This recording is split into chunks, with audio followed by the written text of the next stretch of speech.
নমস্কার বন্ধুরা, আমাদের চ্যানেলে তোমাদের সকলকে স্বাগত জানাই। আজকে আমরা তোমাদের জন্য নিয়ে এসেছি লিউইস ক্যারলের লেখা অ্যালিসেস অ্যাডভেঞ্চার্স ইন ওয়ান্ডারল্যান্ডের প্রথম অধ্যায় down the rabbit hole. Lewis ক্যারলের জন্ম 1832 সালে এবং মৃত্যু 1898 সালে। তার আসল নাম ছিল চার্লস লুডউইজ ডসন। তিনি অ্যালিসেস অ্যাডভেঞ্চার্স ইন ওয়ান্ডারল্যান্ড এবং তার উত্তরখণ্ড থ্রু দ্য লুকিং গ্লাস লেখার জন্য বিশ্ববিখ্যাত। ডাউন দ্য র্যাবিট হোল পাঠ্যটি লুইস ক্যারলের 1865 সালের উপন্যাস অ্যালিসেস অ্যাডভেঞ্চার্স ইন ওয়ান্ডারল্যান্ডের প্রথম অধ্যায়ের শিরোনাম। এটি একটি খরগোশের পেছনে ধাওয়া করে একটি কাল্পনিক এবং অদ্ভুত জগতে প্রবেশের পর গল্পের প্রধান চরিত্র অ্যালিসের অ্যাডভেঞ্চারকে দেখায়। সময়ের সঙ্গে সঙ্গে ডাউন দ্য র্যাবিট হোল বাগধারাটি কোনো কিছুতে গভীরভাবে জড়িত হওয়া বা অদ্ভুত কোথাও গিয়ে পড়ার প্রতীক হিসেবে ব্যবহৃত হয়। গল্পটি শুনে নেওয়ার আগে চলো আমরা জেনে নিই এই গল্পের মুখ্য চরিত্রগুলির সম্পর্কে। এই গল্পের প্রধান শিশু চরিত্র হলো অ্যালিস। সে তার দিদির পাশে অলসভাবে বসে থাকতে থাকতে ক্লান্ত হয়ে পড়েছিল এবং তারপর একটি খরগোশকে তাড়া করে খরগোশের গর্তে গিয়ে পড়ে। এই গল্পের অপর চরিত্রটি হলো একটি খরগোশ। একটি সাদা লোম বিশিষ্ট গোলাপি চোখ অ্যালিসের পাশ দিয়ে সে দৌড়ে গেছিল। তার কোথাও যাওয়ার তাড়া ছিল। দিনা, অ্যালিসের পোষা বেড়াল, তার খুব আদরের। গর্তে পড়তে পড়তে সে তার খাবারের ব্যাপারে তার উদ্বেগ প্রকাশ করেছিল। চায়ের সময় সে দুধ পান করত। অ্যালিসের দিদি হলো এই গল্পের অপর একটি গুরুত্বপূর্ণ চরিত্র। নদী তীরে বসে কোনো ছবি বা কথোপকথন ছাড়াই একটা বই পড়ছিল সে, যা অ্যালিসের খুব শীঘ্রই বিরক্তিকর বলে মনে হয়েছিল। শুরু হচ্ছে গল্পটির লাইন বাই লাইন বঙ্গানুবাদ। অ্যালিস নদীর তীরে তার দিদির পাশে বসে থাকতে থাকতে আর কিছুই করা ছিল না বলে ক্লান্ত হয়ে পড়তে শুরু করেছিল। এক আধবার সে উঁকি দিয়েছিল সেই বইটাই, যেটা তার দিদি পড়ছিল, কিন্তু সেটাতে কোনো ছবি বা কথোপকথন ছিল না। একটা বইয়ের কী আর কাজ, ভাবল অ্যালিস, ছবি বা কথোপকথন ছাড়া।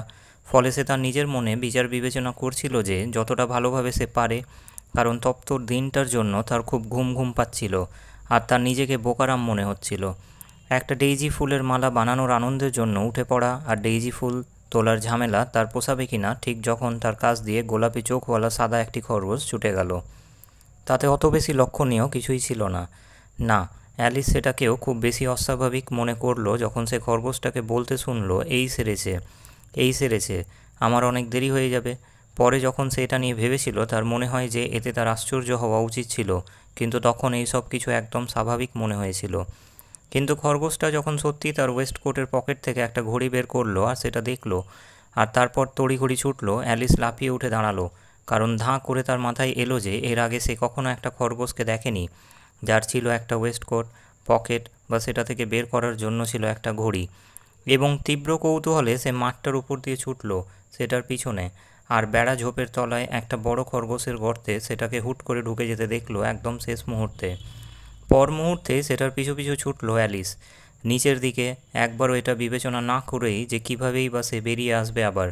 খরগোশের গর্তটা কিছু দূর সোজা একটা সুড়ঙ্গের মতো চলল আর তারপর নিচের দিকে নেমে গেল হঠাৎ। এত হঠাৎ যে অ্যালিস খুব একটা গভীর কুয়োর মধ্যে নিজেকে তলিয়ে যেতে দেখার আগে নিজেকে থামানোর কথা ভাবতে এক মুহূর্তও সময় পেল না। হয় কুয়োটা খুব গভীর ছিল, নয়তো সে পড়ছিল খুব আস্তে আস্তে, কারণ নিচের দিকে পড়তে পড়তে প্রচুর সময় পাচ্ছিল সে তার চারপাশে তাকিয়ে দেখার আর ভাবার যে এরপর কী ঘটতে চলেছে। প্রথমে সে চেষ্টা করলো নিচের দিকে দেখতে আর ঠাউর করতে যে কোথায় সে নামতে চলেছে, কিন্তু এত অন্ধকার ছিল যে কিছুই দেখা যাচ্ছিল না। তারপর সে কুয়োটার পাশগুলো দেখলো আর লক্ষ্য করলো যে সেগুলো ভর্তি ছিল আলমারি আর বইয়ের তাকে। এখানে ওখানে সে দেখলো গজাল থেকে ঝোলানো ম্যাপ আর ছবি। পার হতে হতে তাকগুলোর একটা থেকে সে একটা জার নামিয়ে আনলো। ওটাতে লেবেল আঁটা ছিল অরেঞ্জ মার্মালেড, কিন্তু সে ভীষণ হতাশ হলো এই দেখে যে সেটা খালি। নিচে কাউকে মেরে ফেলার ভয় থেকে সে জারটাকে ফেলতে চাইল না, তাই আলমারিগুলোর একটাতে কোনো রকম করে সেটাকে রেখে দিল যখন সে সেটার পাশ দিয়ে পড়ছিল। বেশ, অ্যালিস মনে মনে বলল, এরকম একটা পতনের পর সিঁড়ি দিয়ে গড়িয়ে পড়া নিয়ে আমি একটুও চিন্তাভাবনা করব না। ঘরে সবাই আমাকে কত সাহসীই না ভাববে। আরে, আমি যদি এমনকি বাড়ির ছাদ থেকেও পড়ে যাই তাই নিয়ে আমি কিছুই বলবো না, যা খুব সম্ভবত সত্যিই ছিল। পড়ছে পড়ছে পড়ছে, পড়া কি কখনো শেষ হবে না? কে জানে এর মধ্যে কত মাইল আমি পড়েছি। সে জোরে জোরে বলল, আমি নির্ঘাত পৃথিবীর কেন্দ্রের কাছাকাছি কোথাও একটা পৌঁছেছি। হিসেব করে দেখা যাক, আমার মনে হয় সেটা হবে 4000 মাইল নিচে। কারণ দেখো, অ্যালিস এই ধরনের অনেক কিছু শিখেছে স্কুল কক্ষে, আর যদিও তার জ্ঞানগম্যি প্রদর্শনের খুব ভালো অবকাশ ছিল না এটা, কারণ তার কথা শোনার জন্য কেউ ছিল না সেখানে। তা ওটা স্পষ্ট করে বলার একটা ভালো অভ্যেস ছিল। হ্যাঁ, ওটাই প্রায় ঠিকঠাক দূরত্ব। কিন্তু এরপর আমি জানতে উৎসুক কোন অক্ষাংশ বা দ্রাঘিমাংশে আমি পৌঁছেছি। অ্যালিসের কোনো ধারণা ছিল না অক্ষাংশ কী বা দ্রাঘিমাংশই বা কী, কিন্তু তার মনে হয়েছিল ওগুলো বলার জন্য চমৎকার জমকালো শব্দ। একটু পরেই সে আবার শুরু করলো, আমি ভাবছি আমি কি পৃথিবীর একদম মাঝখান দিয়ে ফুঁড়ে গিয়ে পড়বো।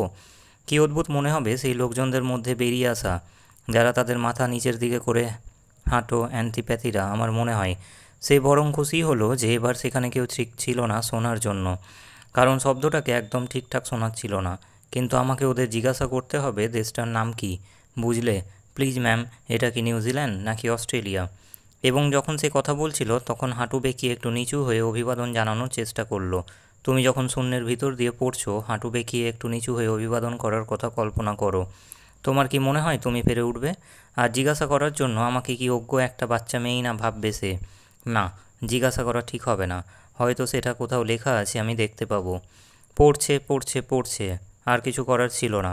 ফলে শিগগিরই অ্যালিস আবার কথা বলতে শুরু করলো। আজ রাতে দিনা আমার অভাব বোধ করবে খুব, আমার মনে হয়।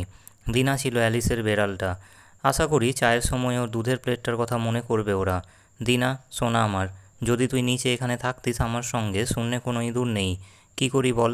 কিন্তু তুই একটা বাদুড় ধরতে পারতিস, আর সেটা খুবই ইঁদুরোচিত, বুঝলি? কিন্তু বেড়ালরা কি বাদুড় খায় সেটাই ভাবছি।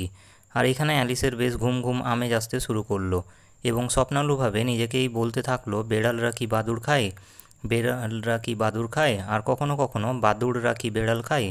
কারণ তুমি দেখো, যেহেতু সেই পুরো দুটির মধ্যে কোনো প্রশ্নেরই উত্তর দিতে পারলো না, ফলে এতে বিশেষ কিছু আসে যায় না কিভাবে সেটা বলছিল। সে অনুভব করলো যে সে ঝিমুচ্ছে, আর সবেই একটা স্বপ্ন দেখতে শুরু করেছে সে, যে দিনার সঙ্গে হাত ধরাধরি করে সে হাঁটছে, আর তাকে খুব আন্তরিকভাবে বলছে, এবার দিনা আমাকে সত্যিটা বল, তুই কি কখনো একটা বাদুড় খেয়েছিস? যখন হঠাৎ ধূপধাপ নেমে এলো সে গাছের ভাঙা সরু সরু ডালপালা আর শুকনো পাতা স্তূপের উপর, আর পড়াটা শেষ হলো। অ্যালিসের একটুও লাগেনি, আর সে মুহূর্তের মধ্যে লাফিয়ে উঠে দাঁড়ালো। উপরে তাকালো সে, কিন্তু মাথার উপর পুরো অন্ধকার। তার সামনে আর একটা লম্বা বারান্দা, এবং সাদা খরগোশটাকে তখনও দেখা যাচ্ছিল সেটা দিয়ে দ্রুত হেঁটে যেতে। নষ্ট করার জন্য এক মুহূর্তও ছিল না। চলল অ্যালিস হাওয়ার মতো, আর একদম তখনই সেটাকে বলতে শুনলো, ও আমার কান আর গোঁপ, কত দেরি হয়ে যাচ্ছে। সেটার পেছনে কাছাকাছিই ছিল সে যখন কোণাটা ঘুরল, কিন্তু খরগোশটাকে আর দেখা যাচ্ছিল না। সে দেখলো একটা লম্বা নিচু হলে সে রয়েছে, যেটার ছাদ থেকে ঝুলন্ত এক সারি বাতির দ্বারা আলোকিত হয়েছিল। হলটার সব ধারে দরজা ছিল, কিন্তু সেগুলো সব ছিল তালাবন্ধ। আর অ্যালিস যখন একধারের পুরোটা গিয়ে অন্য ধার দিয়ে ফিরে এলো, প্রত্যেকটা দরজাকে খোলার চেষ্টা করে করে সে মন খারাপ করে মাঝখান দিয়ে হাঁটছিল। কিভাবে সে আবার কখনো বেরোতে পারবে তাই ভাবতে ভাবতে হঠাৎ সে সামনাসামনি হলো একটা ছোট তেপায়া টেবিলের, পুরোটা নীরের কাঁচের তৈরি। সেটার উপর একটা ছোট্ট সোনালি চাবি ছাড়া কিছুই ছিল না। আর অ্যালিসের প্রথমেই মনে হলো যে এটা হলের দরজাগুলোর কোনো একটার হতে পারে। কিন্তু হয় তালাগুলো খুব বড় ছিল বা চাবিটা ছিল বড়ই ছোট। কিন্তু যাই হোক না কেন, এটা ওগুলোর কোনোটাকেই খুলবে না। যাই হোক, দ্বিতীয়বারের চেষ্টায় সে একটা নিচু পর্দা খুঁজে পেল, যেটাকে সে আগে লক্ষ্য করেনি। আর সেটার পেছনে ছিল একটা ছোট্ট দরজা, কম বেশি 15 ইঞ্চি উঁচু। সে ছোট সোনালি চাবিটা সেই তালাটাই চেষ্টা করলো, আর সেটা লেগে গেল দেখে দারুণ উল্লসিত হলো। অ্যালিস দরজাটা খুললো আর দেখলো যে সেটা দিয়ে ঢোকা যায় একটা ছোট যাতায়াতের রাস্তার মধ্যে, যেটা একটা ইঁদুরের গর্তের থেকে বেশি বড় নয়। সে হাঁটু ভাঁজ করে বসলো, আর সেই যাতায়াতের রাস্তাটা দিয়ে তার চোখ গেল সুন্দর একটা বাগানে, যেমনটা তুমি কখনো দেখোনি। কী ব্যাকুল হলো সে সেই অন্ধকার হলটা থেকে বের হওয়ার জন্য, আর ওই ঝলমলে ফুলের কেয়ারি আর ওই স্নিগ্ধ শীতল ফোয়ারাগুলোর মধ্যে ঘুরে বেড়ানোর জন্য। কিন্তু সে এমনকি তার মাথাটাও দরজাটার মধ্য দিয়ে গলাতে পারছিল না। আর যদি বা আমার মাথাটা গলেও যায়, ভাবলো বেচারা অ্যালিস, সেটা তেমন কোনো কাজেই লাগবে না আমার কাঁধগুলো ছাড়া। আমি যদি একটা টেলিস্কোপের মতো বন্ধ হয়ে যেতে পারতাম, আমার মনে হয় আমি পারতাম, শুধু যদি জানতাম কিভাবে আরম্ভ করতে হয়। কারণ তুমি দেখো, হালে এতগুলো অদ্ভুত ব্যাপার ঘটেছে যে অ্যালিস ভাবতে শুরু করেছে যে আসলে খুব কম জিনিসই সত্যি অসম্ভব। সেই ছোট দরজাটার পাশে অপেক্ষা করার আর কোনো প্রয়োজন আছে বলে মনে হলো না। ফলে সে ফিরে গেল টেবিলটার কাছে, অর্ধেক আশা নিয়ে যে হয়তো সেটার ওপর আর একটা চাবি খুঁজে পেতে পারে সে, বা লোকজনদের টেলিস্কোপের মতো করে বন্ধ করার জন্য অন্তত একটা রীতিবিধানের বই। এবার সে ওটার উপর পেল একটা ছোট বোতল, যেটা অবশ্যই আগে এখানে ছিল না, বলল অ্যালিস। আর বোতলটার গলায় বেড় দিয়ে বাঁধা ছিল একটা কাগজের লেবেল, যার উপরে আমাকে পান করোর শব্দগুলো বড় বড় অক্ষরে সুন্দরভাবে ছাপা ছিল। আমাকে পান করো বলে দেওয়া খুব ভালো, কিন্তু বুদ্ধিমতী ছোট অ্যালিস দুম করে সেটা করে বসলো না। না, আমি আগে লক্ষ্য করব, সে বলল, আর দেখব এতে বিষ লেখা আছে কি না। কারণ সে বেশ কয়েকটা খাসা ইতিহাসের গল্প পড়েছে ছোট ছোট বাচ্চাদের নিয়ে, যারা পুড়ে গিয়েছিল আর বন্য পশুরা যাদের খেয়ে ফেলেছিল, আর আরও সব বিশ্রী ব্যাপার স্যাপার। সব এই কারণে যে তারা সহজ নিয়মগুলো মনে রাখেনি, যেগুলো তাদের বন্ধুরা শিখিয়েছিল তাদের। যেমন একটা গনগনে লাল শিখ তোমার হাত পুড়িয়ে দেবে যদি তুমি সেটা বেশিক্ষণ ধরে রাখো, আর যদি একটা ছুরিতে তোমার আঙুল গভীরভাবে কেটে যায় সচরাচর সেটা দিয়ে রক্ত পড়ে। আর সে কখনো ভোলেনি যে যদি তুমি বিষ লেখা একটি বোতল থেকে বেশি পান করে ফেলো নির্ঘাত সেটা তোমার সহ্য হবে না, তক্ষুনি বা খানিক বাদে। যাই হোক না কেন, এই বোতলটায় বিষ লেখা ছিল না। তাই অ্যালিস সেটা চেখে দেখার ঝুঁকি নিল, আর সেটাকে খুব চমৎকার মনে হওয়ায় ওটা ছিল আসলে চেরি টার্ট। কাস্টার্ড, আনারস, জলসানো টার্কি, টফি আর গরম মাখন মাখানো টোস্টের এক ধরনের মিশ্র স্বাদগন্ধ। সে খুব জলদি সেটাকে সাবার করে দিল। কি অদ্ভুত লাগছে, বলল অ্যালিস। আমি নির্ঘাত একটা টেলিস্কোপের মতো গুটিয়ে যাচ্ছি। আর সত্যি তাই ছিল ব্যাপারটা। সে এখন মাত্র 10 ইঞ্চি লম্বা, আর তার মুখমণ্ডল উদ্ভাসিত হয়ে উঠল এই ভেবে যে সে এখন সেই ছোট্ট দরজাটা দিয়ে ওই মনোরম বাগানটায় যাওয়ার জন্য ঠিকঠাক মাপের। প্রথমে যদিও সে কয়েক মিনিট অপেক্ষা করলো এটা দেখার জন্য যে সে আরও ছোট হয় কি না। সে একটু উদ্বিগ্ন বোধ করলো এই ব্যাপারটা নিয়ে, কারণ এটা শেষ হতে পারে, বুঝতে পারছো, বলল অ্যালিস নিজেকে। আমার পুরোপুরি ফুরিয়ে যাওয়ায় একটা মোমবাতির মতো। ভাবতে অবাক লাগে তখন কীরকম হবে আমার অবস্থা। এবং সে কল্পনা করার চেষ্টা করলো একটা মোমবাতি শিখাকে কেমন দেখায় মোমবাতিটা নিভে যাওয়ার পর, কারণ এরকম একটা ব্যাপার সে কখনো দেখেছে বলে সে মনে করতে পারল না। খানিকক্ষণ পরে আর কিছু ঘটল না দেখে সে তক্ষুনি সেই বাগানটাতে যাওয়ার সিদ্ধান্ত নিল। কিন্তু হায় রে বেচারা অ্যালিস, সে যখন দরজাটার কাছে গেল সে দেখল ছোট সোনালি চাবিটা সে ভুলে গেছে। আর যখন সে টেবিলটার কাছে ফিরে গেল সেটার জন্য, সে দেখল তার পক্ষে সেটা নাগাল পাওয়া সম্ভব হবে না।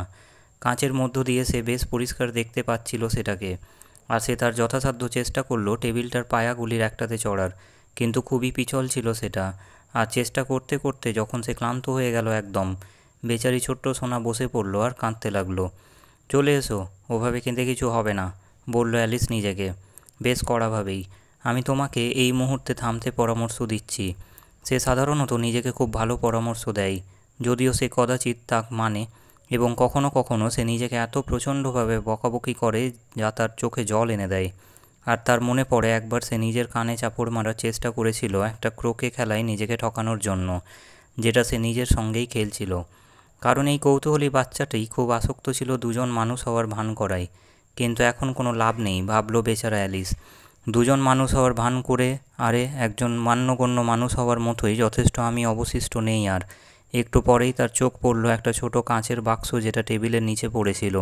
সে খুলল সেটা, আর তার মধ্যে পেল একটা খুব ছোট কেক, যার উপরে আমাকে খাও শব্দগুলো সুন্দরভাবে কিসমিস দিয়ে লেখা ছিল। বেশ, আমি এটা খাবো, বলল অ্যালিস। আর যদি এটা আমাকে বড় করে তোলে আমি চাবিটার নাগাল পাবো।